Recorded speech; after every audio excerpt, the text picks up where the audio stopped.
నెల్లూరులో ఎన్డీఏ ఆధ్వర్యంలో తిరంగా ర్యాలీ నిర్వహించారు. ఈ ర్యాలీలో మంత్రి నారాయణ పాల్గొన్నారు. నగరంలోని వీఆర్సీ నుంచి గాంధీ బొమ్మ వరకు ర్యాలీ నిర్వహించారు. కాశ్మీర్లో 26 మంది భారతీయుల్ని ఉగ్రవాదులు హతమార్చారని, ప్రతి ఒక్కరిని ఆ సంఘటన కలిచివేసిందని మంత్రి నారాయణ అన్నారు. ప్రతీకారం కోసం భారత్ చేపట్టిన ఆపరేషన్ సింధూర్ విజయవంతమైందన్నారు. అన్ని దేశాలు ఇండియాకు అండగా నిలిచాయని మంత్రి నారాయణ చెప్పారు.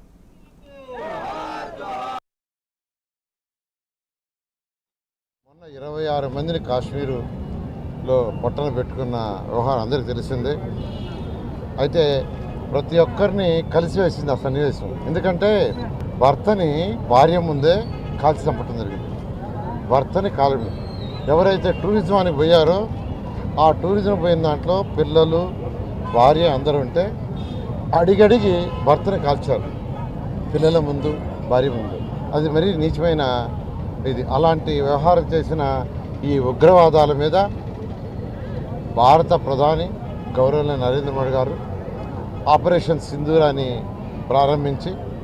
ప్రారంభించిన వెంటనే అన్ని దేశాలు, ప్రపంచంలో ఉన్న అన్ని దేశాలు సపోర్ట్ చేస్తున్నాయి.